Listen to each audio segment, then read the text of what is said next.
காவேரி செஞ்சது ஒரு நல்ல விஷயம் அப்படின்னு சொல்லி நினைக்கிறவங்க நம்ம வீடியோ கலெக்ட் பண்ணிக்கோங்க.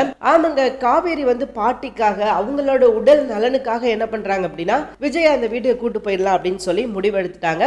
அண்ட் விஜய் கிட்ட பேசி கன்வின்ஸ் பண்றாங்க. ஆரம்பத்துல விஜய் ஒத்துக்க மாட்டேங்கிறாரு. இல்ல காவேரி, நான் அங்க போகல, யாருக்காக அங்க போக, நீயே அங்க இருந்தாலும் எனக்கு இந்த வீட்டுல இருக்கிறதா பிடிச்சிருக்குது அப்படின்ற மாதிரி எவ்வளவோ விஜய் சொல்றாரு. பட் காவேரி அதெல்லாம் தாண்டி பாட்டியோட உடல்நிலையை தான் பாக்குறாங்க. ஏங்க இங்க பாருங்க, நீங்க போன உடனே பாட்டி சின்ன பிள்ளை மாதிரி துள்ளி குதிச்சிடுறாங்க. நீங்க இல்ல அப்படின்னா பாட்டி டோட்டலாவே ஆஃப் ஆயிடுறாங்க. தயவு செஞ்சு நீங்க அங்கதான் இருந்தாகணும் அப்படின்ற மாதிரி ரொம்ப ரிக்வெஸ்ட் பண்ணி கேட்கவும் அவருக்கும் வேற வழி கிடையாது. சோ ஒரு கட்டத்துல ஒத்துக்கிறாரு. அண்ட் எல்லாருமே கிளம்ப ஆரம்பிச்சிட்டாங்க. அதாவது நம்ம காவேரி அண்ட் விஜய் ரெண்டு பேருமே கிளம்ப ஆரம்பிச்சிட்டாங்க. எல்லாருக்குமே கொஞ்சம் வருத்தமா தான் இருக்குது. ஏன்னா இவ்வளவு நாள் பாத்தீங்கன்னா இந்த வீட்டுல ஜாலியா சந்தோஷமா சுத்திக்கிட்டு இருந்தவங்க இதுக்கப்புறம் இந்த வீட்டுல இருக்க மாட்டாங்க அப்படின்னு நினைக்கும் போது அவங்களுக்கு கொஞ்சம் வருத்தமா தான் இருக்குது. சாரதா வாய்விட்டே சொல்லிடுறாங்க. அவங்க என்ன சொல்றாங்க அப்படின்னா, என்னப்பா வர வர வீட்டுல ஸ்ட்ரென்த் குறைஞ்சுக்கிட்டே போகுது. ஒரு பக்கம் அவ காலேஜ் போயிட்டா படிக்க போறேன் அப்படின்னு சொல்லிட்டு, இன்னொரு பக்கம் குமரன் போயிட்டாரு, அவரும் வேலைக்கு போறேன் அப்படின்னு சொல்லிட்டு, இப்ப நீங்க ரெண்டு பேரும் போயிட்டீங்க, இப்ப கங்கா நானும் பாட்டி இப்ப 3 பேர் மட்டும்தான் இருப்போம். சோ உண்மையில எனக்கு ரொம்ப வருத்தம்ப்பா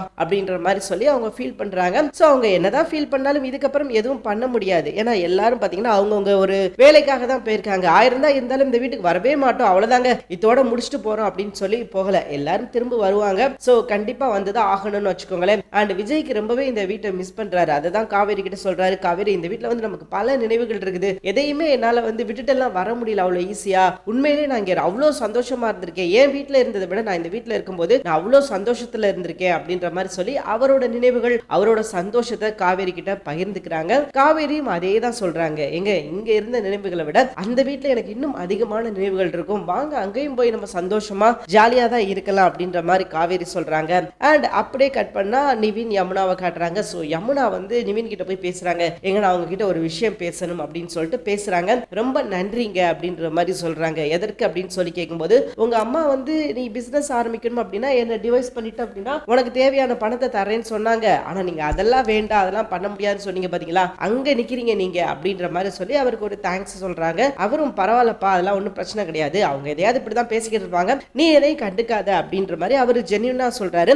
இப்போ நான் உங்களுக்கு உதவி செய்ய போறேன், நீங்க எனக்கு மிகப்பெரிய விஷயத்த பண்ணிருக்கீங்க, உங்களுக்காக நான் ஏதாவது பண்ணணும் இல்லையா, சோ அதனால நான் என்ன பண்ண போறேன் அப்படின்னு பாத்தீங்கன்னா என்னால முடிஞ்ச ஒரு அமௌண்ட்டை நான் உங்களுக்கு கொடுக்க போறேன் அப்படின்ற மாதிரி சொல்ல, உனக்கு ஏது அவ்வளவு பணம் அப்படின்ற மாதிரி நிவின் கேட்கிறாரு. வீட்டை விற்கிறதா வீட்டுல பேச்சு எடுத்திருக்காங்க. சோ உங்களுக்கே தெரியும் அங்க ஒரு வீடு இருக்குது. சோ அந்த வீட்டை விற்கணும் அப்படின்னு சொல்லி எல்லாரும் பேசியிருக்காங்க. அந்த வீட்டை வித்தாங்க அப்படின்னா எனக்கும் ஒரு அமௌண்ட் தருவாங்க. அந்த அமௌண்ட்டை நான் உங்களுக்கு கொடுக்க போறேன், நீங்க அதை வச்சு பிசினஸ்க்கு என்ன தேவையோ அதை நீங்க பண்ணிக்கோங்க அப்படின்ற மாதிரி சொல்ல, நிவின் என்ன சொல்றாரு அப்படின்னா, உன்னை டைவர்ஸ் பண்ணலனாலும் எங்க அம்மா எனக்கு பணம் தரேன்னு தான் சொன்னாங்க. பட் அதை நான் வாங்கல. சோ எனக்கு அது வேண்டாம், நீ உன்னோட பணத்தை நீ வச்சுக்கோ, எனக்கு ஏதாவது பணம் தேவைப்படும் அப்படின்னா நான் உங்ககிட்ட கேட்கிறேன்.